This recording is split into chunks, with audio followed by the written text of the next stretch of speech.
Well, all right, y'all. So, welcome back to It's Puddin's Tea, and I'm your beautiful, sensational host, Puddin, of course. And with me today, y'all, we have a very, very special guest. I'm super excited. So, with me, we have award-winning author, inspirational speaker. Oh my goodness, I'm so excited. International peace activist, and so much more. We're gonna get into all of that today. We have with us Miss Barbara Wills. Y'all give her a round of applause, y'all. I wish I had a little hand clap, little button. Oh, thanks for having me. Oh my gosh. Oh, I'm so excited. Thank you for being here. Like you are. Look, the more research I do, like, oh my goodness, the more excited I got. I couldn't wait to do this. I really can't wait. This is so interesting. I've never met someone as, I would say, unique as you so far. Oh, well, thank you. You're Yes. super talented. You're super talented. Like the list just goes on of great things about you. So okay, so for starters, I know you're used to this question. So I'm gonna go ahead and ask this first and get it out the way. Okay. So you're a psychic, right? So you're a Yes. psychic. I keep saying channeler. I don't even know if that's a word or if Yes. that's Yep. that's okay. So you're a psychic channeler. Now, how did you first know that you were even psychic? Well, I always say that it really was uh started when got into music because I got into Okay. music very young. I started writing music when I was 12. Oh, that's amazing. Yeah, I did And too. I used to write all those songs. yeah, and the process of writing music ended up to be kind of the same process that channeling Is is. right. I was just listening for the music instead of the voices. Ah, okay. Yeah. I see what you said. So as far as like you being able to channel, did that happen like did that occur around the same time you figured out that you were psychic as well?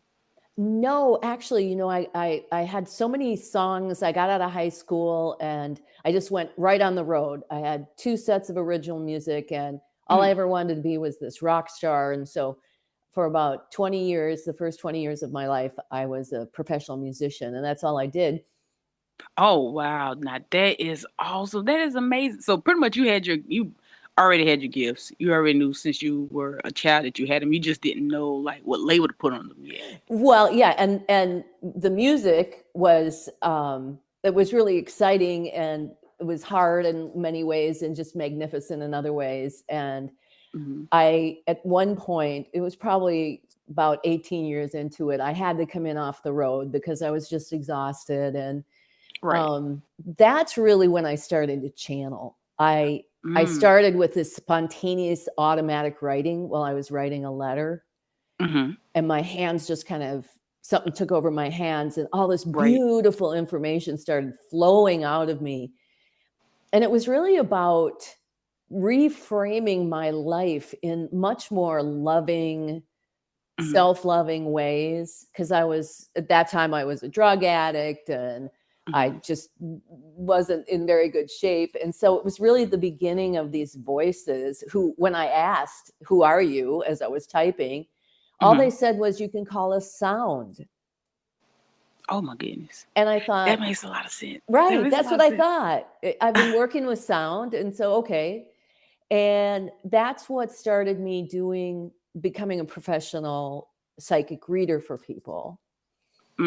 So would you say that it ties into a little bit into like your process is like when you started to heal Yes. and really and really start to kind of change course and be more so for like self, but not in a selfish way, of course, Yes. Yes. but just it as being a better person, a better version of yourself.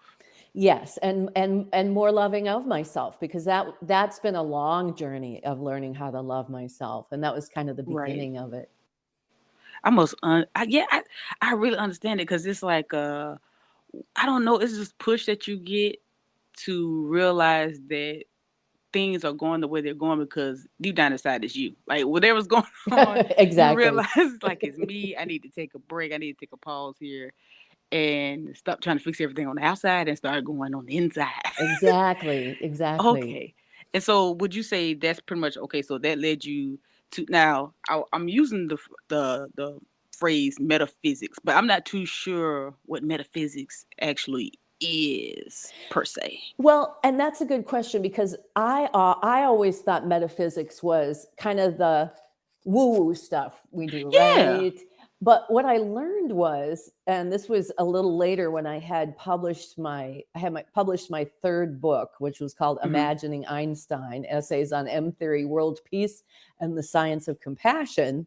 Mm-hmm. My promoter had booked me into an event. It was Meetup.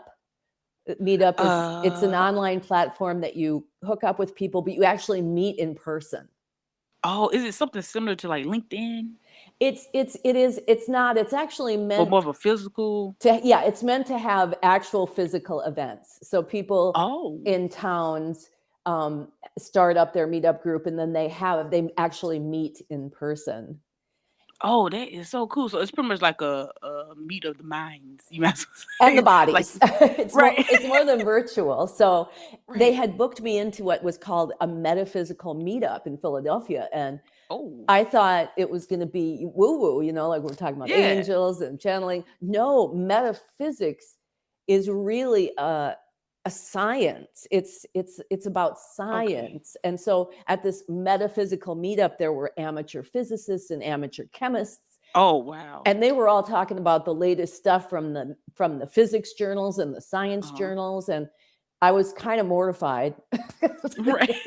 Because you're like, wait a minute, this is not exactly what I thought it's That's gonna not what I be. thought. No. And I had to get up in front of all these people and say, okay, here's the deal. I talked to dead people. I've talked Right. to Albert Einstein. He's Right. given me a unified field theory with maps of human consciousness and a Oh my goodness. scientific quantifiable definition of compassion.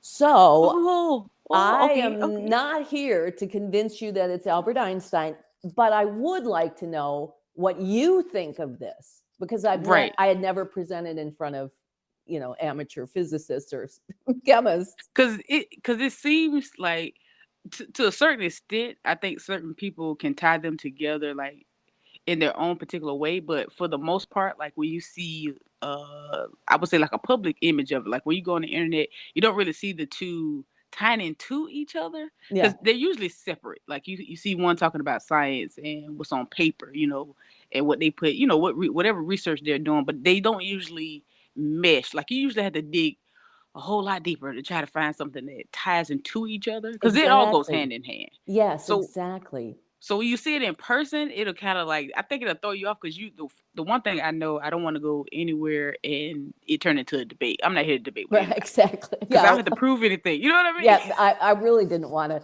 like be scrutinized about, well, if it's really Einstein, then, channel some math or, people get Right. funny Or that way. equation or Yeah, yeah. something that No, he that's not what I'm here to do. So, and but he's not either. Like he's not trying to prove. He already knows and he knows the person he's talking to. He knows that they know. So it's like yeah, I'm not gonna belittle myself and be sitting up here playing these little games with you because it's like it's nothing you can really say because it's like if I do prove it, say I do give you an equation and you do find it later on in some type of research that you do, first thing you're gonna say is, "Oh, she probably did the same research I did." right, So right. it's like there's no point. Like you already have to kind of sort of be on the same page, Yes. for it to hold in the weight. Yeah. And he has always said to me that this time around, Mhm.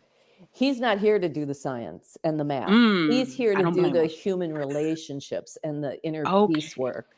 That makes so much sense because people probably miss that about him because this is like a lot of sayings and a lot of like quotes that they say that they claim that came from him.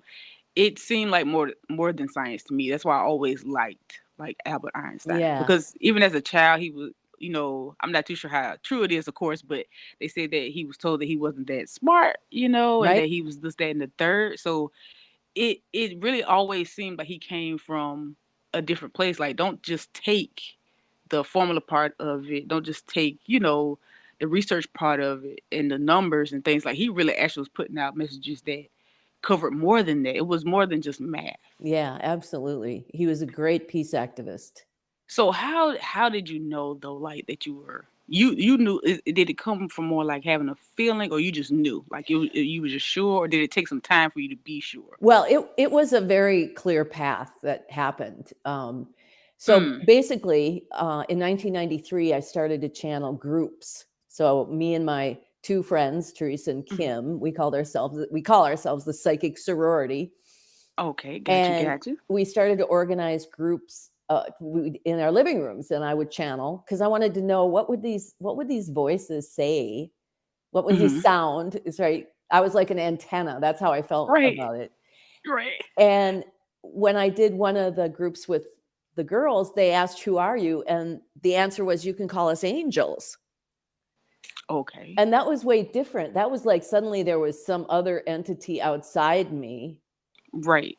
But what these angels said was they had this revolutionary theory about how humans can resolve conflict first within themselves, that would be a pathway to world peace, and that they needed humans with real conflicts to test it to see if it was really true. Oh my goodness. And Ooh, I gotta shift up my spine. right? That makes so much sense. This is the perfect look. This is the perfect place for research. Exactly. That makes so much sense. I've never. I love your perspective. Oh my goodness, this is Yeah. like A- gold right now. I don't. right. I feel so. I feel like I'm just becoming more. You know how you just soaking in information, and I feel more and more brand new as I'm listening. Okay, go ahead. I'm sorry. That's Okay, go ahead. okay. I'm super excited. Okay, and I don't excite easily, y'all. Y'all know that. Y'all know that about me. Right. Okay, it's So, just well, that's why there were three of us, because right. if this was just me, it wouldn't have worked. Because the three, not only did the three of us have to like pinch each other, right, to Hmm. to just verify what was happening, but Right. when we had our first conflict, and we were sitting at my dining room table doing the usual thing where I was saying to Kim, "Well, you're doing this and you're doing that," and she was saying, "Well, Right. you're doing this," and I said, "Wait a minute, we just did this channeling about Right. this. Let me go get the transcript and see what we're supposed to do." Hmm. So I got the transcript, and what I read was, if you're involved in a conflict, the root of your part of it is within you. Right. Absolutely. The one And that I, yeah, oh, I'm sorry. Go ahead. No, no, no. Go ahead. Go well, ahead. I was going to say, back in 1994, Hmm. that was kind of a revolutionary idea. It certainly was for True. me. And what did it mean? But at the table, when I read that, we all had this we call it a Satori moment, where this kind of swooshing revelation came to us. Hmm. And we started to cry, all of us. And I said, "Okay, Yes. here's what I can do." And then Kim would say, "Yes, and here's what I can do." And the result, let me just share with you, but Hmm. besides it being just amazing how we resolved that little conflict that we had, that night I went to work. I was playing at a hotel in Hmm. Minneapolis, and there was a waitress there who she just was the coldest. She never said a word to me. She was just didn't want anything to do with me, and I didn't Right. Just care. not nice. Yeah, Some people are just just like that. they're You like, just well, I like, know I didn't do anything to it's you, not so me. It wasn't me, but that's how. yeah. So I walked into work that night. She could not get enough of me. "Barbara, I've got some Patti Smith cassettes. I'm wondering if you'd like to have them." And she put Right. $20 in my tip jar, and she was just so nice. And I thought, this Hmm. is what these angels are talking about, is that when we resolve it in ourselves, we can Hmm. affect a change in the environment, in what we manifest, that we couldn't get going at it there. I couldn't have Right. gone to her and facilitated that kind of change. True. True. True. So I see that what you. was really the beginning of the research, the kind of scientific research on what this revolutionary thing that they were trying to teach us was. And it was probably the first time where I had that aha moment of, wow, Like this is really beyond me. oh yeah, way beyond But me. because it really, I think the most change or the most turnarounds I've ever had was when I decided to just deal with myself. You know what Yeah. I mean? Yep. Once I decided, like, okay, what can I change? And you always have control over how you react. And here, I've always heard it, right? I've always heard it, and people say it in different ways. Some people say it directly like that, um, and to not take anything personally, right? Yeah. And so it's like, okay, yeah, and it's like, but once you start to practice that, and you really see what happens. Yes. It's hard not to. So it's like you end up becoming a more peaceful person. Now you're not going to just take anything from anyone, of course, but because some people tend to really they take it to that extreme sometimes when you tell them to be more positive. Like, listen, we get that things happen. That's not what we're saying. We're not saying ignore your emotions or anything like that. It's just that most of the time you can really actually peacefully just deal with it within yourself and move forward. And you because everything else is going to change because it starts and ends within you, technically. Right. And it's really not like brain surgery to say if you walk in a Right. room and you're all kinds of grumpy, that you Right. have a different response from people when you walk in and you're really bright and shiny. I mean, That's true. it's just That's kind of true. basic. And it also gives you kind of a head start too when you're building relationships. Yes. Because anyone that repels your light, you might want to give them some time. You might want to let them approach you, in their own time, either that or never. And Yeah. either way it goes, it's a win for you. Either way it goes. Because if you come in all smiles and hey, and it's natural, of course. It's not, synthetic. It's not it's Right. not fake or Right. anything. When you come in, you're naturally coming in like, I'm not gonna let what bother me bother anyone else. You know what I'm saying? I don't want that to bleed on to anyone else. So I'm gonna come in, and you're gonna just never really know. Unless you truly know me, just certain little things about my personality that shows that, okay, well, maybe she's not feeling it. Because sometimes I don't talk at all and I'm perfectly fine. Yeah. Like I just don't feel like it. Maybe I was laughing too much about an hour ago and my Mm. face hurts. You know what I'm saying? Right. So it may be that. So it's like when people really don't know, I mean, most of the time I'm just a bubbly person, right? So you can tell real quick when someone doesn't like that when you enter the room. They just like, oh, who's this? You Yes. everyone's smiling at you too. And sometimes it's just a little jealousy, but it's still nothing to do with you. Exactly. Even if you think you know that person or that person knows you, people don't really know themselves. So it's hard to say that. I think we use that term loosely, like I know that person. Not really, because they don't know themselves yet. Yeah. And Yes. so and you can kind of tell that. So it's like everybody once they accept that they don't know a lot and that they need to relearn or reteach themselves and they actually need to learn about like interactions with each other. I think that we would, if we just took the time to work on ourselves, that'll automatically fix everything else though. Because when you're constantly catching yourself and working on yourself, there's a better understanding there, if Yes. that makes sense. Yes. Because maybe I am a little anxious and maybe I was a little nippy. But if I'm mature enough to admit that later on to myself, then that means I can build that moment to say it to you as well. Yes. I apologize. I was a little anxious. It had nothing to do with you. And that's I think it's the most powerful kind of transformation when we catch ourselves and we make those adjustments for ourselves, not when somebody else is forcing us or pressuring us or leading us. It's completely different. Yep. It's good if someone comes up to you, well, you ain't had to do that. You ain't had to do. It just Yep. makes you feel worse, and it adds to the conflict of the confusion you already have going on. Because a lot of people don't know they have anxiety. I don't know how to explain it to you. I don't know how to communicate it. Therefore, I don't know if I don't know how to communicate it. That means I'm not aware enough myself to fix it either. Like some people are just unaware. Some people they have excuses, but for the most part it's just a lack of understanding. It's just a lack of understanding ourselves, really. Yeah. And we were never given an operating manual.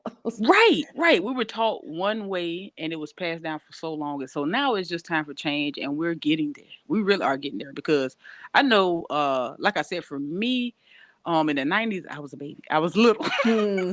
I was little, but I enjoyed the 90s. My childhood, for the most part was pretty decent. It was pretty fun. It's like, but things came to me naturally that I now understand more than ever. But the times we're in with the internet and things like that, this is becoming easier. Yeah. It's still a long road now. It's still a long road, but it is becoming a lot more easier because the information is easier to get to. So for you, do you see that difference? Like in order to get to this information and to connect with others, is it easier or is it about the same? Oh my Like, gosh. Not only is it easier because of the internet, and I've been on since I started my world peace tour last July, and I've been on hmm so many podcasts with so many Oh, and thank you, bright. by the way, for taking y'all. She took time out of her busy schedule for us, y'all. So Well, I just love talking to people like you. Yeah, I call you kids because I just turned we 69. really are. So you're like, You look fantastic. oh, thank you. Yes, good. Yes, I know that's right. But when I Goodness. started doing this Hmm. in 1993, and what the angels said was, this process we're teaching you, they called it world peace, one person at a time, starting with self. Right. And that turned into the training that we created called Conflict Revolution.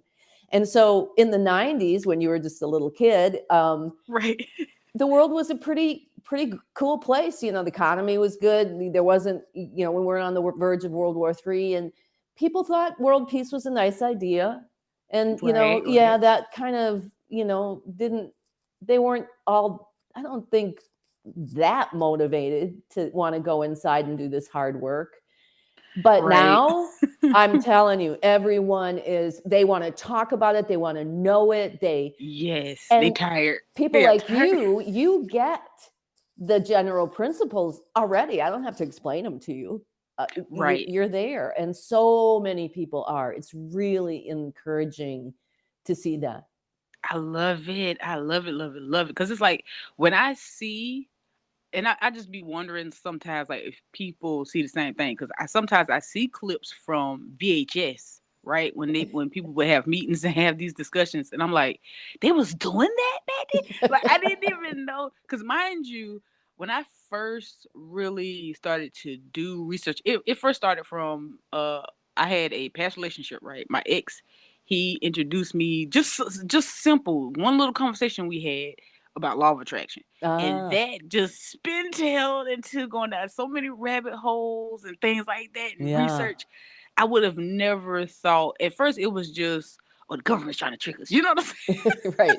Like it was so digging for information on the outside that I didn't know it would lead to me healing traumas. I didn't know that it would lead to me being better. I didn't know that it would lead to revealing some of the things that I needed to change. I wasn't always that great, when it came to reacting to situations. Yeah. So it it just all comes together, y'all. Like, do not give up. No matter how confused you get, that's just part of it, baby. Especially when you feel alone for the most part. And Yeah. that's where time and doubt has, it's a playground up there in your head. And Right. that's why I understand when you said when you got with Teresa and Kim, and started the psychic sorority, that it ended up being a little different because now you have witnesses. You know what I mean? So Yes. it's like it's not just me, and I don't have to just sit here with myself and ask, like, did I just see that? Did I just hear that? Did Right. that just happen? Because now I got my friends. It's like, okay, now it's a little different, and I think that what led me to build my platform too, because I wanted people to. That's why I'm also like building on and working on my website and just trying to do little things here and there to build a community, because once we come together, it's really no stopping you, because it's like all of it ties together. Like every single part of it is just little puzzle pieces just scattered all over the place, but it all ends up creating the same big picture. Because who doesn't want peace? Yeah. Right. Who doesn't want peace? And at the end of the day, we all want the same thing. We want the cost of living to go back to how look now this Mm, because it's ridiculous. mm. But that's a story for another day. That's Okay, right. so so Don't get me how did you started. don't get me started. So look, how did you and Kim and Teresa meet each other? Teresa was a referral for a reading, Hmm. and she came to my home, and we laugh about, well, I opened and this is back in 1993. And I just Right. want to say, I had my first reading with a psychic in 1969.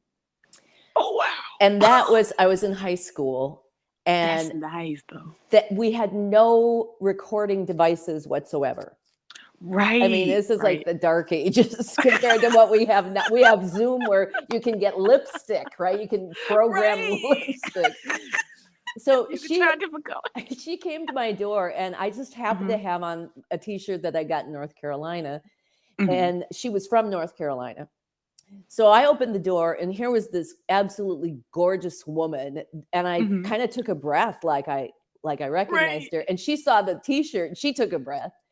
And it turned out her husband was a musician too, in it was Minneapolis where I lived. So Hmm. she sent about 6 other of her girlfriends, and then she sent Kim, and Kim came a bit reluctantly because it's crisis that causes us to want to grow, right? So Right. Kim was having a crisis, but she was literally, and I don't say, you have to go back to the 90s when Democrats and Republicans weren't enemies. They were just Right. different. Because I didn't have any memory of that. I was like, I don't think it was because I was a kid, 'cause I was very observant. No, it did. It just, but It just wasn't like that. she was, so when I say she was a Republican, I don't mean it Hmm. horrible. I just mean that she Right. was It's just you just had a very different opinion. conservative. She wore, little pearls and had matching Hmm. bag, and she went off to work every day where she worked at her daddy's company. And she thought being like counterculture was wearing dangly earrings. Like that was really extreme for That her. is so cute. So going to a psychic was like unheard of. Blasphemy. Oh my goodness. So, but when she came and Uh-huh. sat down and I started to channel, and it was like the energy went through the roof, and I was just going a mile a minute. And I was literally Right. grabbing onto the couch, and I was just like, blah, blah, blah, blah, blah, blah, blah, blah. Right. So she took her recording, because by now we have little cassette players that we can give the person the cassette when they leave. And for the children that look like tapes. Yeah. If y'all even know what tapes are, those little, what cassettes little are. flat square things that fit in the machine. And she went home and she transcribed her reading. Oh She wow. typed it all out. First time anybody had done that. And they started to come to my gigs. And at the breaks, she would be like, well, what does this mean? And what does this mean? And what does this mean? And so we started talk. And at the same time, because I had wanted to do groups, but nobody of my usual clientele was interested. So about the Right. same time, I thought, oh my gosh, here's this group.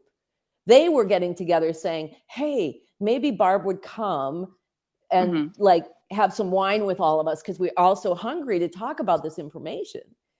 And so we were like, so we had our first group in December of 1993. And that was the beginning of everything. So that pretty much turned. So is psychic sorority, is it tied? It ties in two. Is it one and the same as far as the conflict revolution? Well, the psychic sorority is the 3 of us, basically. I mean, Okay. it started out as the 3 of us, and now we sort of refer it to anybody who comes into this work and really gets excited like we are about it. We wanted to build the psychic sorority into just as big as we can, as many people Right. as we can. And we published our first book in 1997, Diaries of a Psychic Sorority, Talking with the Angels. And it's all the transcripts of those 6 master sessions, all the transcripts of our individual, we did triad sessions. And then our journey, our own diaries of how this information was changing us and transforming us. Nice. Yeah. And then I started to train this work we had been doing in 1999, and calling it conflict revolution, because not only was it so revolutionary, but it really involved revolving your focus off of what's outside of yourself and back onto inside yourself. Right. Absolutely. Absolutely. So as far as, so now you said that you like, well, you just said like, I talk to dead people. So how does that work as far as like, the afterlife? Like, do they give you insight? Is it a certain type of like, how does that, because I don't even know how to phrase the question, because I just don't know anything. Like, I know when I do channel, I don't really have like a solid, like most of the time I can't really tell if it's male or female. I know it's someone who's no longer, Yeah. what we consider in our 3D, I guess, or 4D or 50. I'm not too sure which D we're in, but you know what I mean. Yeah, all those D's. Right. So it's like I think I'm still, of course, growing when it comes to that part. But how does that like feel? How does that work? Like go for you as far as speaking with someone in the afterlife? Well, it started kind of without me really knowing. It really started with, I had a very, very dear friend who passed away in 1987. And it was the first person I ever knew who died. And it was so, so, so sad and deep. And I started to, when I was in this mourning state, I started to see something that I had not expected when, you think of somebody passing away and it's so, so Mm-hmm. sad. But I started to, in that depth, see this miraculous sort of eternal world Right. it was a surprise to me that there was this kind of experience with somebody who had died. And I started to hear his Mm-hmm. voice in my ear. And Oh I wow. thought, well, this is just my imagination because I'm mourning. But he said, he was a mentor to me. And he said, if you think I helped you in life, just wait and see what I'm going to help you do. Yes, yes. I've heard that multiple times as far as like when you lose a loved one, they just pretty much join your team, your Yeah. ancestors, Yeah. Yeah. or your spirit team, whichever you guys prefer. Yeah. Um, so now I had an experience like this, right? Uh, like one of my family members, their best friend was like family to us, right? And their girlfriend passed away. She had there was an accident and she was unalived in the accident, right? Mm-hmm. So I think it was like maybe a day or two after it had happened, and I heard her, but Ah. it sounded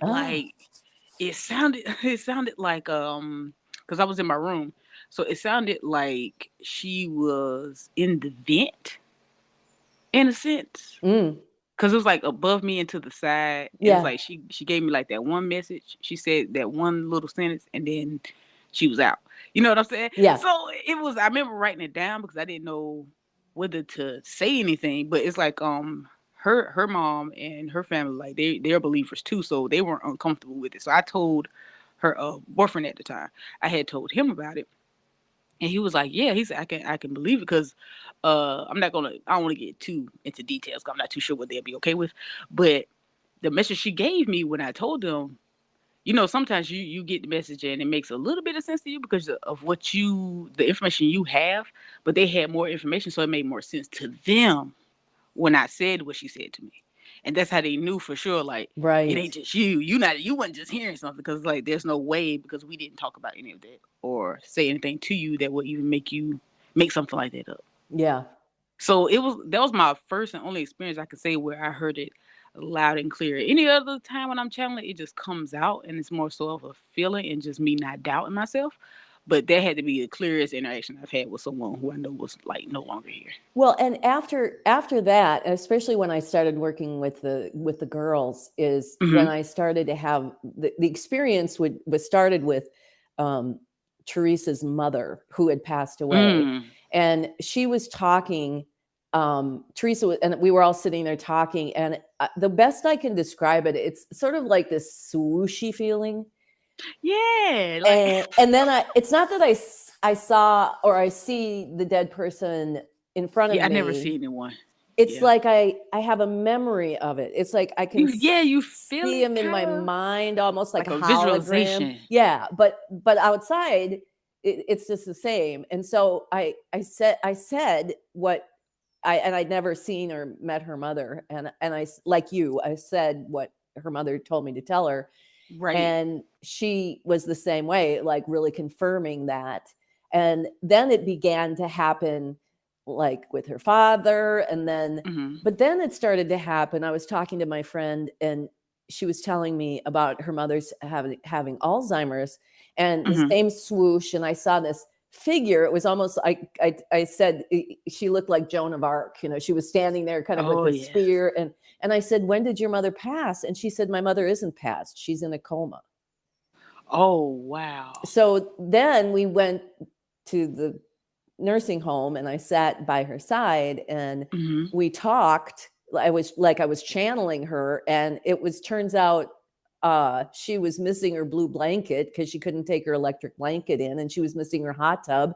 Oh. And so they were able to facilitate. They actually took her out of that facility and put her in a better place. But Oh, and that's then nice. I had a woman come to me, and she still has a son who has autism, who never spoke at all. Right. And so she hired me, and I would sit between them, and she would ask questions, and I would listen and tell her. And after a couple times, she said, I don't need you.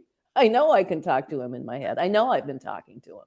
Right. Like she just needed a lot of times it'd be the confirmation. Exactly. She didn't need me to be that person except to confirm it, and then off she went. So Right. So it turned out to be, and then one time I was cross country skiing and this woman passed me and she had on this purple jacket and the voice said, the woman in the purple jacket is in trouble. Tell her that in a month, everything will be fine. And I said to myself, or whoever was telling me this, I said, I am not going to stop. This is early on. I'm not going to stop this woman and tell her I hear voices. And so I'm skiing. I'm thinking, okay, well, if at the end of the trail she's there, I'll do it. If it's meant to be, I'll do it. So I get to the end of the trail. She's not there, but there are two other women standing there who both have purple jackets. Oh, wow. So I ski up and I said to the first one, I said, oh no, the voice was, her brother's in trouble. Tell her that in a month it's going to be okay. And so I said, the first one, excuse me, you're going to think this is a little nutty, but I hear voices and here's what I heard. Do you have a brother? Is he in trouble? And she said, no. And the other woman said, I do. I have a brother and he's in trouble. And it was because she had just discovered there had been sexual abuse in the family and he was absolutely refusing. It was her birthday and they should have been together. And I said, well, I guess in a month it'll be okay. And so those are I call it intuitive art. That's what I call it. It's like that is nice. I like that. You're an artist. You're using intuition as that tool. I'm trying to tell you because it's a level of bravery that comes with this work, man. Yes. It's because you really like you really have to let go of sense of what people think, man. Yeah. Because even if they're not like 100% into it, they still be wanting to know though. They still want to know. Absolutely. Oh, like they do. There's never been anybody who said, "What are you talking about?" Everybody goes, "Oh, yes." Oh my goodness. Yeah. How did you? Yeah. I like, girl. I don't know, girl. Like I've always been like that. I think it also comes with I think that's why people naturally open up to me as well. Do you? I'm pretty sure you get that a lot. Yeah, absolutely. It's an energy thing. You just can't deny. So it's like people know when their information is safe with me, and the better I get, the more information I can actually give back to them too. And they're like, "How do you just know?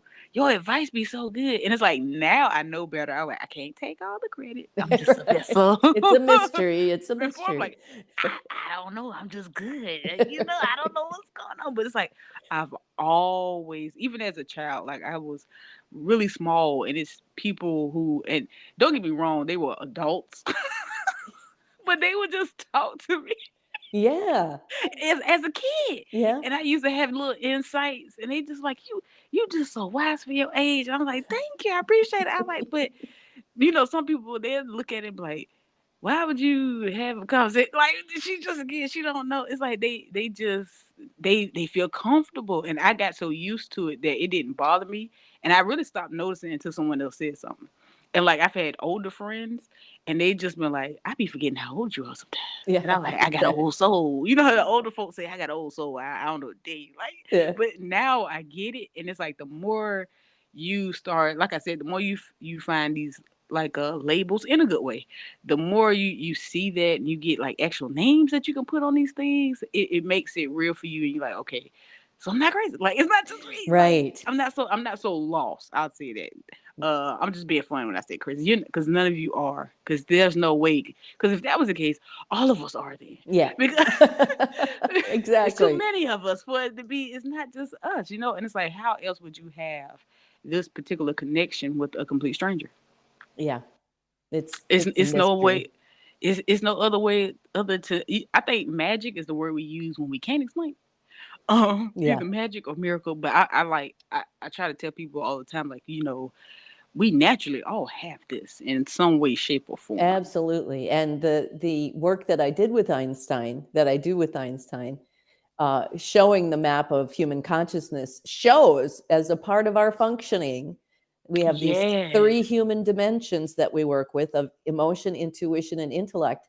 And just like everybody has to have a heart to function in the physical world, everybody has intuition as a functioning part of the system. It's just we've never been taught how to use it. It's like you really, because it's there, it's there. Um, like I said, it's just that because of the programming that you've had or that we've had, it's like you learn to doubt it as Yeah, opposed to, and it's like you always, it never fails though. You wish you would have listened to us, so you might as well. You exactly. might as well just go ahead. Like you might as well. It's like that's what it's there for. And I promise you it gets better. Like now I don't even try my intuition anymore. I'm like, okay. Cause it's sometimes though, I'm a little paranoid, and my first thought is a paranoid thought. So it's like, is that my intuition? And sometimes you just need to take time out and talk to yourself. Cause it's gonna come to you. Yes, And yes. if you need to hesitate, hesitate. Yeah, listen and see. Listen, Yep, listen. So absolutely. I want to get into that as far as the human consciousness. Hmm. Oh, how intriguing. Yes, you're gonna love Oh, how this. You are going intriguing. to love this. So yes, so just tell, okay, so what you got? Just give me what you got. Give me what you got. Okay, so before we do that, do we want to quickly introduce how Einstein came in? Yes, please. Okay, all right. So we publish our first book, and Okay. I get a literary agent in New York, and she calls me one day and says, "There's a paranormal tabloid in London Mm. looking for an interview with Princess Di on the 1 year anniversary of her Oh, death." okay. And I thought, I'm kind of skeptical by nature in a good way. And I thought, well, I've never, dead people always come to me. I don't go looking Right. for them. Right. Hey, Right. Princess I totally Di, get that. I totally get that. can I interview you? But that's what I did. I thought, well, let's just see what happens. And I did this interview where I was typing. I typed the whole, I channeled the questions, I channeled the answers. And when I printed it off, not only is the detail of her life and her relationships and her son and what happened and all that, but her message was, if everyone who put flowers in front of the palace after I died would do this and find peace Mm, within, in at mass, like 40 million people mm. doing it at mass, we would have world peace in a day. That's true. Oh, that's so true. And it was such a stunning interview. And the tabloid flew me out to New York, and they spent 5 hours with me, and they didn't want the interview. And I'm Oh, sure wow. because, they were looking for dirt on Charles and Camilla. But Yeah, they want something that yeah, sells. yeah. And that was going to sell. And of course, the way Princess Di was, she wouldn't have mentioned She them wouldn't. at Yeah, all. she's not gonna do that. Like she has children with this person. Like she was never like that. Yeah, You know. exactly. Exactly. So, but my agent and I said, well, maybe there's other famous dead people who want to talk. So we made this Mhm. list. Einstein wasn't on it. Mhm. And the next person we interviewed, and I would go, like, in my head, I'd imagine I went to Elvis, he's like, no, I'm getting in too much trouble. And, uh, Mother That's real. Teresa, she was tired. And I know. Gandhi said he said it all when he was alive. So he didn't. They be wanting to rest, huh? They like give Yes, it a rest. really, Leave us especially Mother alone. Teresa. Holy smokes. I know she just. Oh my goodness Yeah. gracious. So the next person up was Nicole Brown Simpson. Oh. Yeah. And that was a Oh. very juicy Oh. interview. Very, very juicy. And So you actually had the interview with her. yes. And Oh. I mean, aside from, of course, he did it. And, Right. but my thing was, I always thought that when you died, you went into afterlife and it was all Uh-huh. peaceful. And she was like, oh, heck no. Not when your kids are left with the guy who murdered you. You don't have peace Oh yeah. naturally. Oh yeah. So that was super interesting. And then we did Johnny Versace, if you remember him, the designer, the clothes, Yes. and he It's was murdered. yes, that's the didn't they have the series on like FX or something like that? Did his Um sister?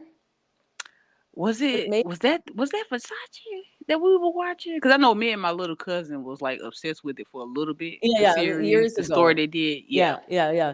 And he had his whole thing was about the impact of what that culture, the fashion and modeling, and how people who go into modeling, there's really, I mean, there's a lot of drug addiction, and you have to be Yeah. super, super, super skinny, which makes you unhealthy. But then you're held up as the model of culture of what people are supposed to. And can I say that I always got the vibe that he was different? Yeah. and that he wasn't about the abuse, and he actually cared. Yeah, he I don't know really what it is. I think that's why I got addicted to his story. Some I don't attach to because some celebrities, you know how that goes. Celebrity, I'm kind of like wishy yeah. washy. Like I Yeah. don't know who to trust or who to like. But for some reason, I always got a vibe that he was just lovely to deal with, Well, like or he work was a with. really good friend of Diana. That made sense too. Yeah. See, that made sense. So by the time then we got to John Kennedy, Oh, I and love John he said to us, "You don't have to make this list anymore. We're already we're a party. There's 12 Kennedy. of us. We're going to tell you who's coming up." And it Oh was my like, goodness. Look, we okay, may have to talk after the show. We may have to. we might Oh have to my talk goodness, again. Barbara. Okay, well, yeah, I'm sorry, y'all. I'm so sorry, y'all. so Yeah. anyway, so Okay. first then comes Jackie, his wife, Mm-hmm. and then came Einstein. And Okay. I mean, who doesn't love Einstein? But I wasn't any big fan. I'm Yeah. not a scientist or a mathematician. But when I Right. channeled him, it was the voice of my channeling. Mm.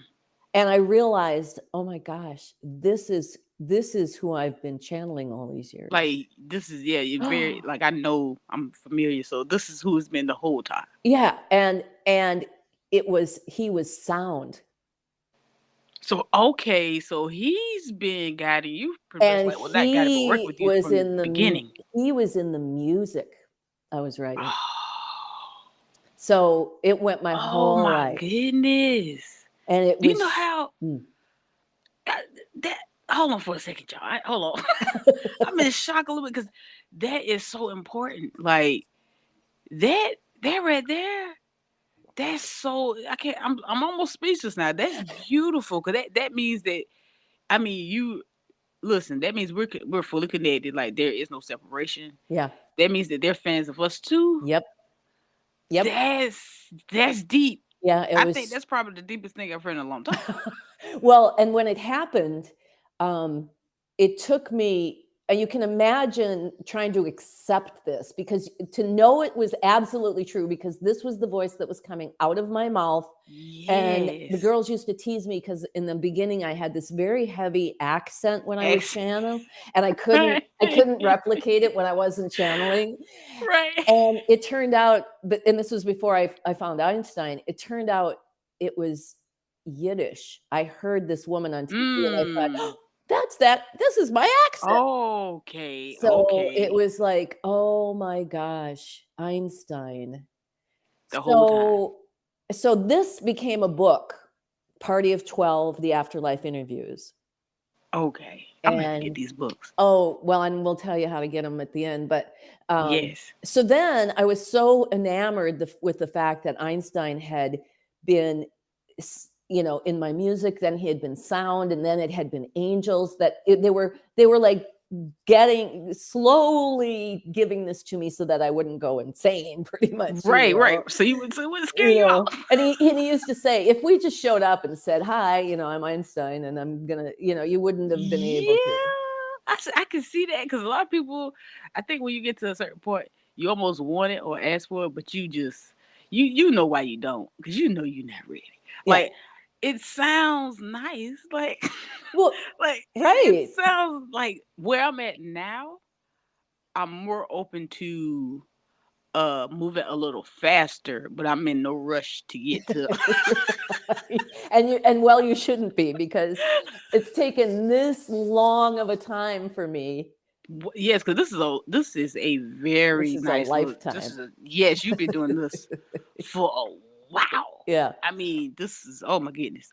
So I can just imagine. So then I thought, because I was so enamored with it, I thought I want to do a book just with Einstein. So in 2005, it was the 100-year anniversary of his miracle year. And I thought, well, let's do that. I'll channel, 6-7 groups, and I'll take the transcripts, and then I'll sit down and I'll edit it and see what he has to say. I had no idea what he was going to say. Well, This is where he delivered to me the unified field theory that he could not while he was alive.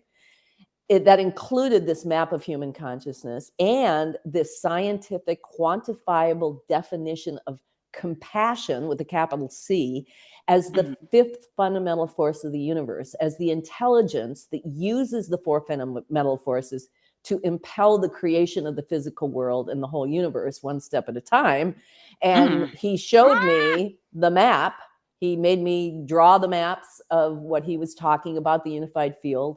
And it really, at the time, it was, and what he said, the thing that, aside from the scientific definition of compassion, he said, the source of everything, the source, right? The void and the source is in the center of the earth. And it operates like a black hole. And at the time, in 2005, I said to him, really? I have to go out in the world and tell this to everybody. Because how was like, huh? Well, yeah. So it's like the core of the planet. Yes. And one of the reasons why he said it operates like a black hole is because the center of the planet is so hot, and it's rotating so much faster than the surface of the planet. Right. That it creates the conditions of a black hole. Now, if you go to YouTube and you search for Science Time and Brian Greene, who is a string theorist, he's a scientist. I just found this a few months ago. He says exactly the same thing. That's why this is really because okay, so you remember when they were saying like the Earth's core had stopped, and I think it started to go the opposite direction. Really? And everybody was trying to figure out what was going on. And I remember they had a scientist on like CNN or something like that, and they tried to get him to explain it the way that they were explaining it, but he didn't do that. He pretty much was like, we don't know. Yeah. Right. We don't know. That's what we think is happening, but we don't know. And that's exactly what Brian Greene says is like, we can't ever test this because you can't go into a black hole and come out alive. But this is the theory now. This is the theory after all of these years of 2005, sitting there with Einstein going, really? You want me to tell the world this? Like, and I did. I wrote it in a book called Imagining Einstein, Essays on You M said Theory. It first. Yeah, he said it. And where is your credit at, Miss Barb? Where is your credit? Well, I've got the book, so there it is. Right, because you got the proof that you said it first now. Because I was like, this is recent, you guys. I don't know if did I talk about it on the episode here or not. I'm not too sure if I mentioned it, but I remember now it was pretty popular. It was because they were talking about that for about a good week or so, and then that's when they said like the energy really shift, but they couldn't explain. Yeah, right. And it was so funny because that man did not. They put it as a title of the video, but that man did not say that. The man did not say that. He was like, he pretty much said the same thing everybody else. We're guessing just like the rest of you. Yeah, and I appreciate that. I appreciate him not following them up and lying to us because the interviewer was trying to push that, trying to put words in his mouth. Yeah, and he wasn't having it. Yeah, he wasn't having like no. Our research ain't said none of that. Well, there's a scientist named Edward Witten, and he is the creator of what is called M theory. M theory is that at the root of everything are these membrane domains. They're like particles. And Einstein said, yep, and we call them a compilation of consciousness. So that in the source, in the root of everything, you have a compilation that breaks off everything that you experience, your physical body, the physical world, separates it out so that you have the mathematics that are then in the center of the planet. They're going to move up this gravitational wave until it gets to the surface of the planet, and it bursts through, creates our bodies. And then we call this the lens, where we're, and we project everything onto this lens and perceive it back with our bodies. And that's what creates the universe. So, hold on, let me see. I get this right. I know, right? Because it's like the one thing I've learned is that you know nothing. Because right. It's a mystery. It's good to relearn everything. And it gets, like I said, it does get less confusing because the more so you hear something, okay, yeah, I got that part. But like I said, like I never like if someone says something that I swear I know, I never stop them and be like, yeah, yeah, I got that. Cause I can't stand when people do that to me anyway. Cause like you don't know what I'm gonna say. You think you know. Right, right. And it's like it's you have to hear things multiple times. So okay, so pretty much like and I've been working on that as far as what I'm projecting out. That's where the working on the inside of you comes into play. Yes, yes. Because that dictates what you project. Right. And I think the beauty of the system is that let's, we'll get to the three human dimensions that are on that gravitational wave in that Mm-hmm. non-physical, but just as a function of having this experience, just sitting in a chair, looking at Mm-hmm. your computer and talking on the phone is projection. It's projection of what's in your compilation as it moves up that wave and it projects into the lens. So when you add on to that natural functioning of how we have a physical life, what the Mm-hmm. condition is of what we call these three human dimensions on that inner world, Mm-hmm. it's why this system is perfect. It perfectly projects into the lens what is programmed. So it's right now I'm sitting in this room. It's programmed to Mm-hmm. have this computer. We're in this space time. I'm in this body that's this old and blah, blah, blah. But Mm-hmm. add on to it when we say get angry and the emotion flows up and it hits the intellect and the intellect Mm-hmm. defines that anger as a projection. Well, I'm angry because that woman did this to me. Mm-hmm. Then you create that. You Mm. create that reality. You create the reality that that woman isn't respecting you. Right. And you see, no matter what she's doing, you see her as the one who is not respecting you. Mm. And in conflict revolution, we work with these three human dimensions. And just Mm-hmm. like if your heart was ailing, you'd do one thing. And if your stomach needed help, you'd do a different thing. Right. There's emotion and the kind of revolutionary way we deal with that. And then how the emotion moves up that wave and marries itself to intellect and thought to create reality. So Ah. if our intellect is looking outside ourselves and we're emotionally triggered, like in the beginning, if the root of your conflict is within you, and Right. I'm looking at that woman and I'm thinking she's not respecting me, this is where revolution comes in. Is we take that sound bite and we get it down to a sound bite, because the intellect can be like wild horses, right? Yeah. Right. And we take that sound bite and revolve our focus back to ourselves. And then Mm-hmm. we cultivate what we call the witness, who watches what's happening in our emotion, in our intuition, and in our intellect. And we find where we are perpetuating that soundbite in our life. So, Mm. where am I not respecting myself? Oh, because I'm mirroring. Yes. Ah. And it's a really simple formula. It's sometimes the hardest thing to do because the ego is like, it's not Oh. me, it's her. It's not, Yeah. it's like, no, no, no, no, no. And Something when we find it, you it's led that to this. aha moment of, Yeah. oh my gosh, my intuition is telling me to rest. And my intellect is saying, I can't rest. I have a million things to do. And then we make the decision, because decisions are implemented in the ego. You don't make a Right. decision with your intuition. The intuition is always going to tell you the next most advantageous step for the good of the whole system, as based That's so on. true. And our intellect can say, no, we're going to It's do something else. And boy, that's Einstein hard work. says every single conflict that manifests in the lens is rooted in that conflict between intellect and intuition. So pretty much any problem that I deal with in the future was created today, Yes. technically. Yes. Oh my gosh. Oh, nice way to put Oh. it. Oh. I and figured that. I figured. and that's why when we talk about in conflict revolution, we talk about aligning to compassion.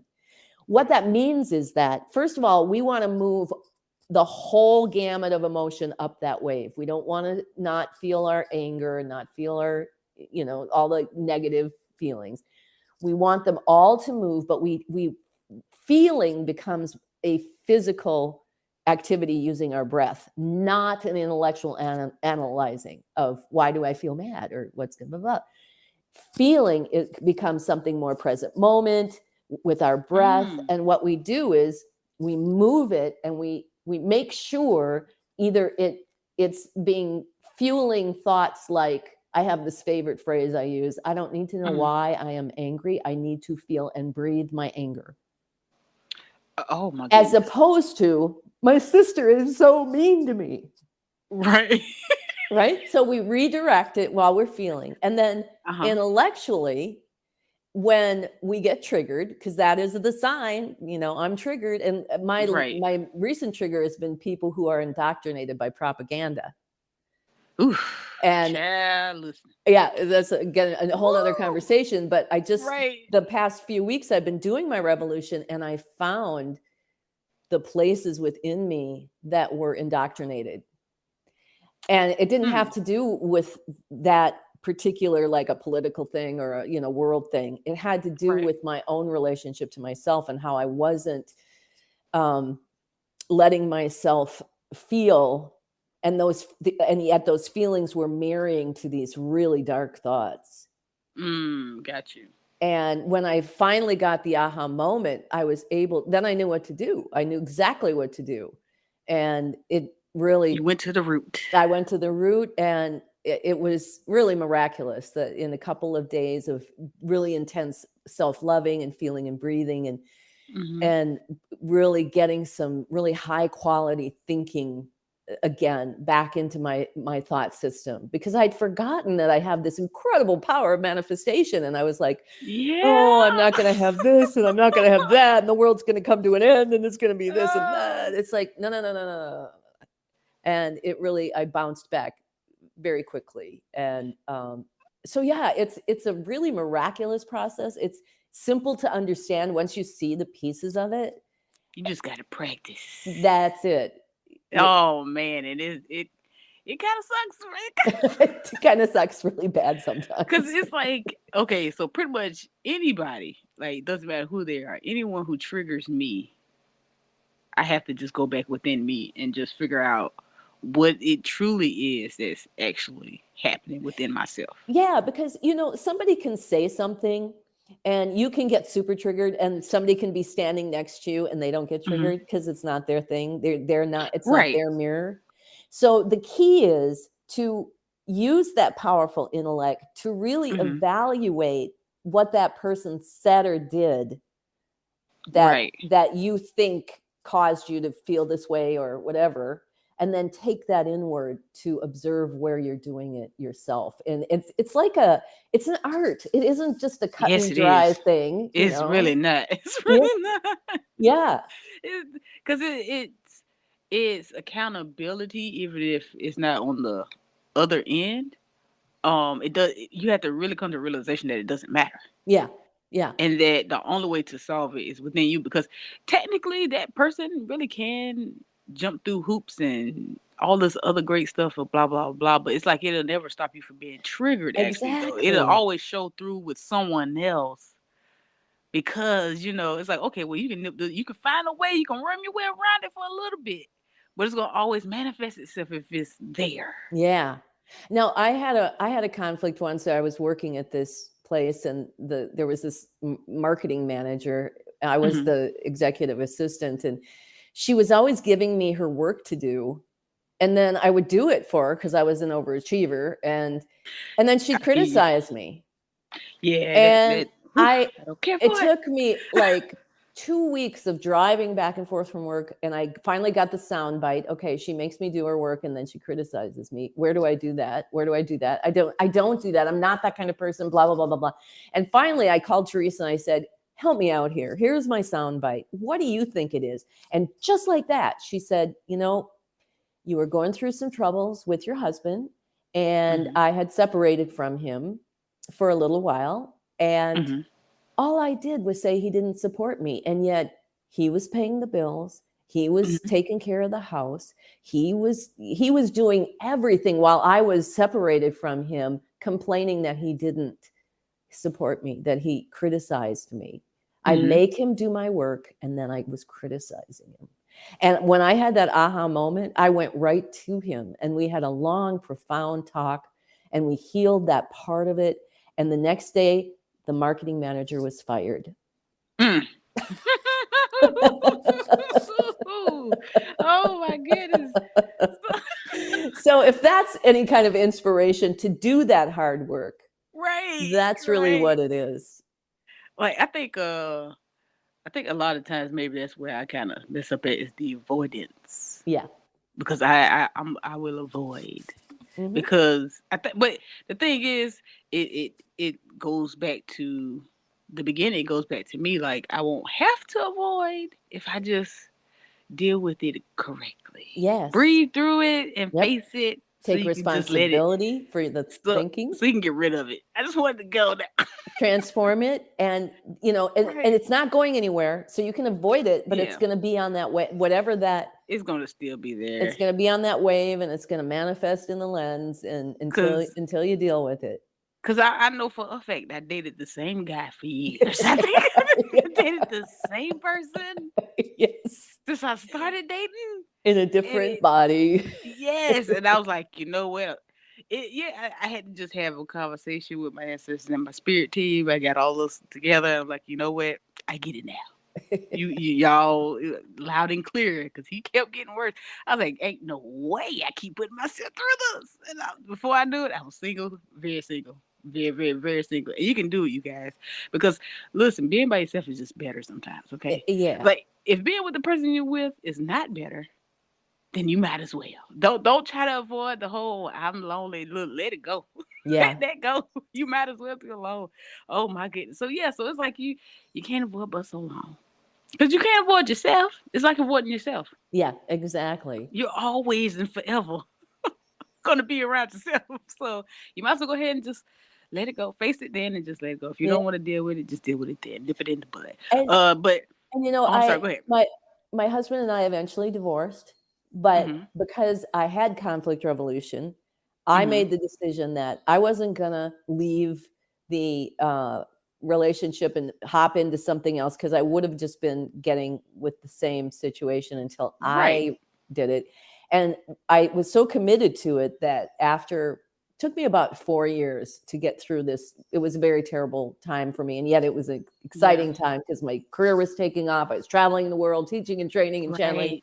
But we came back together, and together Oh, as friends, we uh-huh. worked through all of the pain. It took us a couple of years, and It's worth it we though. are It's nice. best friends. We are really good friends right now, and he has a relationship. And my thing was, he needs kids in his life. Mm-hmm. He when we met, and he was like, "Ah, I don't need to have kids." And it came very clear. He came from a family that was very tight.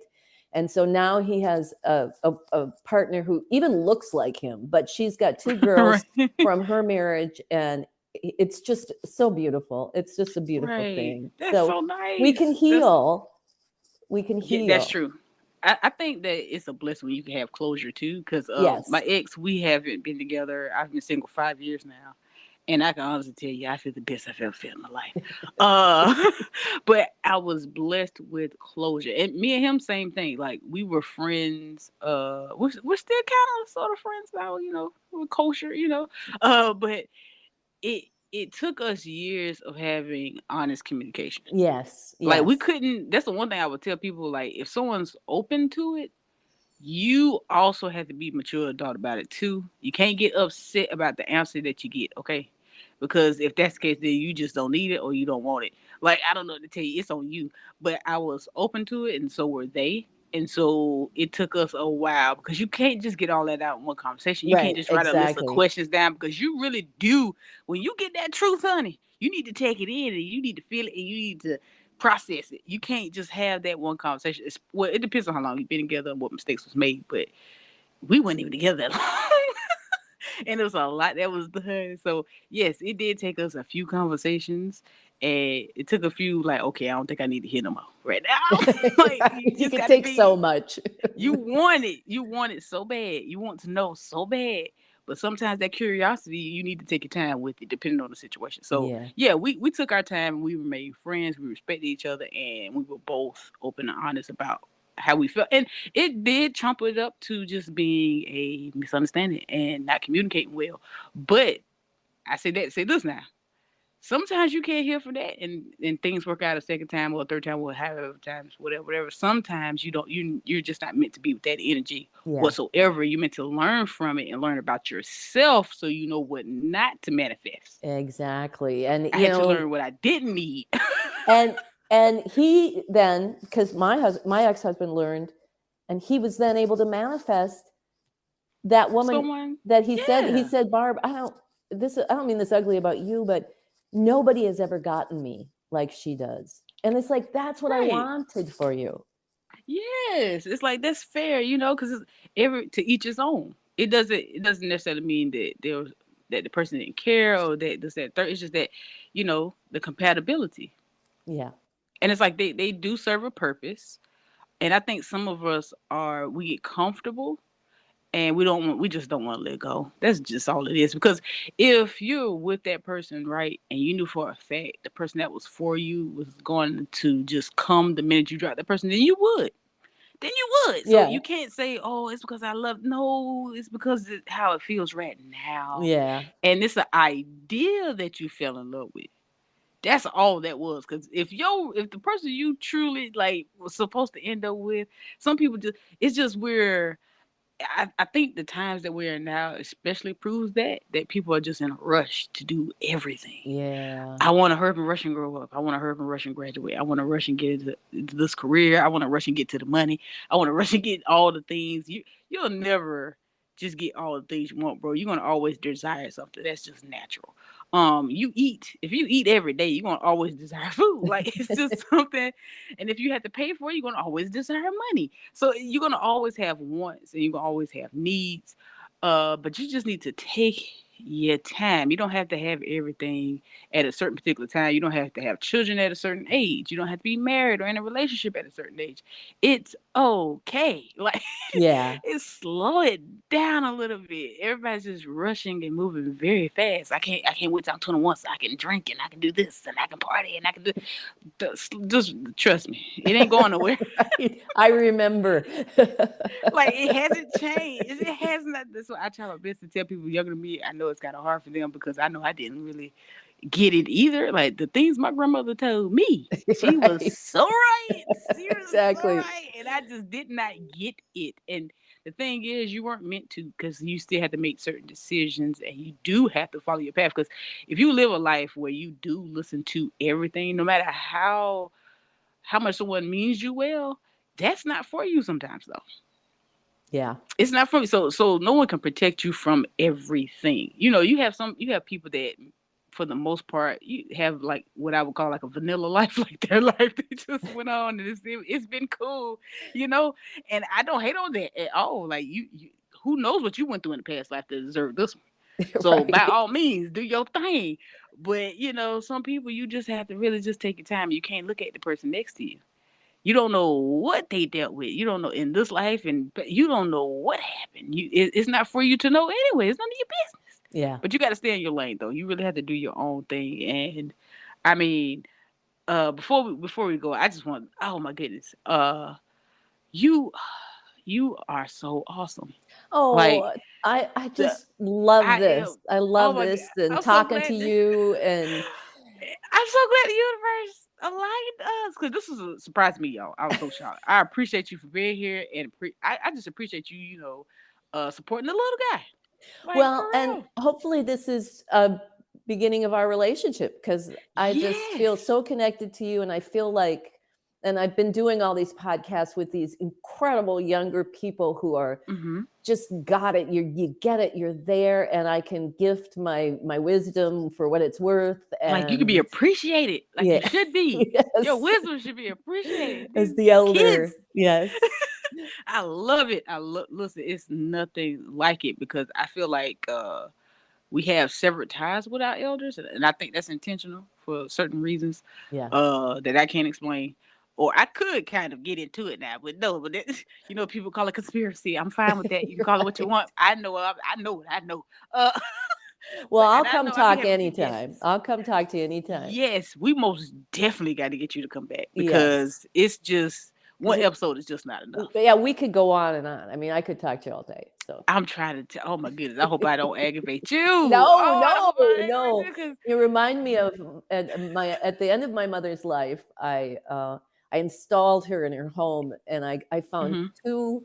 They were personal care assistants, but they were homeless, and I invited them in to live in my mother's house and take care of her. And Oh wow! they were both. They That's didn't so know nice. each other, but they were both Jehovah's Witnesses, and one was this.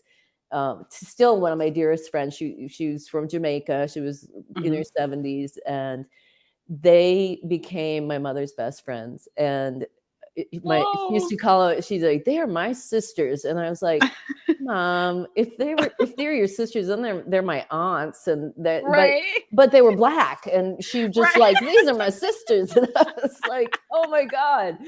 So you remind me so much of Victoria. I just love her, and it's just been great conversation. So wonderful. I love, like, you are just like, oh, you're heaven sent. Oh my goodness, I've been looking for you. I've been looking for you. You just didn't know it. I am here, and you found me. And you found too. me. Well, I have this amazing man who found me, Sahid. He's in Bangladesh. Shout out to you, Sahid. Shout out to Sahid. He connects me with the most spiritual people. And nobody's like a really big, podcaster with hundreds of thousands of whatever. And I don't care, because I want the connection. I want to know you. I want you to be my friend and us to be connected. We need you here. We need you. And I need you. Trust me, I need you. Because I'm just telling you, because it's hard out here for us, world. It's hard doing this alone. It's like, this is where community, like, I never, because you hear all the time, and it's like good things. I have to say, like, positive things, when you hear them over and over, and then most positive things are simple. They just take practice. It's the practicing part and getting it down pat. But most of these things, they sound so simple that we just let it go over our head because we're so used to hearing it. And it's like when you're growing up, you're a teenager, you think it's kind of corny. And it's like, yeah, it sounds whatever. But I think, like I said, I also think that's also intentional, because now all of those sayings, all those things I heard and all those things I grew up on makes so much sense on a deeper level, to the point where when I was getting that information, I wish I would have did something with it. It's like, but I try not to regret it, because I know I had to go through exactly what I went through to be who I am, because I know me. You have to admit that to yourself too. Like, some people like, well, I ain't had to do, some people blame the universe, and they like, the universe ain't had to do me like that. Yes, it did. Yeah. Yes, it did. Because trust me, it tried to do it better before that, and you just weren't listening. Right. So it was you had other, where you think those messages come from? With that wisdom you were getting when you were a teenager, those warnings you were getting, you got it. You just didn't know how to, take it in or receive it, which is all part of how this kind of goes. It does end up, for me technically, like, once I started to heal, I was like, this is actually poetic. Oh, that's a nice way to put it. Yes. This is quite poetic. Because if you really think about it, most of the time, most of your favorite movies or whatever the case may be, or your favorite whatever entertains you, there's a little drama. It's not without a little drama now. You gotta admit that. You gotta admit that. No one likes it to just play through and just be normal. No, there's no dopamine there. There's no, there's no adrenaline. So you can't really say, well, I wish, my experience it doesn't necessarily, feel too good sometimes, but that's actually how it's supposed to go, though. It's the richness of life, though. It's what makes life so. It makes it, because if everything was just easy, we'd be bored. Yeah. We'd find drama. Absolutely. We'd create it still. We'd do it anyway. Like, how you think it got here in the first place? Yeah. You created it. And you know what Einstein says is the old drama is where you're facing the person and you're having this drama. And the new drama is where, when we're all self-healed and we're all whole, we each turn outward to the world. Yes. And we're holding hands and we're looking at the world and the creation of the world is the drama. Right. Like I can't wait for that day where we're like I picture it like being kind of like futuristic because the technology be released and we can just have and do what we need and it just depends on like you jump into this different portal if you want to go live in this particular Right. time Yep. and then I just feel like it's gonna reach this particular point of utopia where we're gonna always talk about these times though. Like we're not gonna let that die. We're not gonna get over that. Like y'all remember the cost of living. Y'all remember how we couldn't just get fruits and vegetables and now there's abundance and there's trees growing stuff everywhere you turn you Yeah. know and we're eating healthy and the truth is out and we all like I really can see a utopia it's because it's picking up fast. Yeah. I think It's picking so. up I fast think so too. because of you and because of Well, people like because me. of us, but because Yes, every conversation that we can have for an hour and a half adds to that. I'm trying to tell you this is beautiful. Thank you, I appreciate you for being here. Oh, and before we go you can go ahead and name your books one more Oh, time so people know where to grab those at. well, go to Barbara with BARBARAWITH, barbarawith.com. And that's my personal website. And it's also has, I'm an investigative reporter as well. Ooh, And oh my goodness. I'm doing a whole Oh, series on propaganda. And I just did a podcast about how propaganda affects the brain what? and using conflict revolution to deal with propaganda. So that's Oh, barbarawith.com. And then oh, I'm so excited. Synergy Alliance, Mm-hmm. synergyalliance.llc. That's the website with everybody. We've got Kim's got a book on there. She's Mm-hmm. the Bible freak. She is completely knows the Bible. And she wrote a book called Mm-hmm. Second Coming, Awakening the Christ Within. So that's Mm-hmm. beautiful. And then all of my books there. We've got the Diaries of a Psychic Sorority, Party of 12. Um, Imagining Einstein. And then I wrote my autobiography called Party of 12 Post 9/11. So that's the story of Mm. how all this came about. And then I've got Einstein et al., Manifestation, Conflict, Revolution, and the New Operating System. And that's everything Mm-hmm. that's the definitive Einstein. It's all illustrated and it's got Conflict, Revolution in it. And then I also have Conflict, Revolution, the workbook. And it's just the basic primer of how to do Right. conflict revolution. And that's all at synergyalliance.llc. Wonderful. Thank you. Thank you Okay. again. I can't thank you enough. Oh, me OMG. too. So yes, so I'm most definitely gonna contact you in a few and just really if you have time though. I'm not too sure how your Absolutely. No, schedule I looks. will find time. I absolutely have Okay. time. So, Just quick, because I don't want because you already gave us more than enough time today. I truly, truly appreciate you. Oh, MG, I can't wait to put this episode out I today. Okay, know. so so you guys, we really have to thank Miss Barbara for being here today. OMG. OMG. But thank you guys. I thank you guys for tuning in today. I thank you guys for being here and listening. I thank you guys for trying to change yourselves and trying to learn and grow because by changing yourself, you change the world. I'm trying to tell you. So yeah, so thank all of you. And yeah, that's about it. So we're out. Peace, love, and light to every last one of you. Bye bye.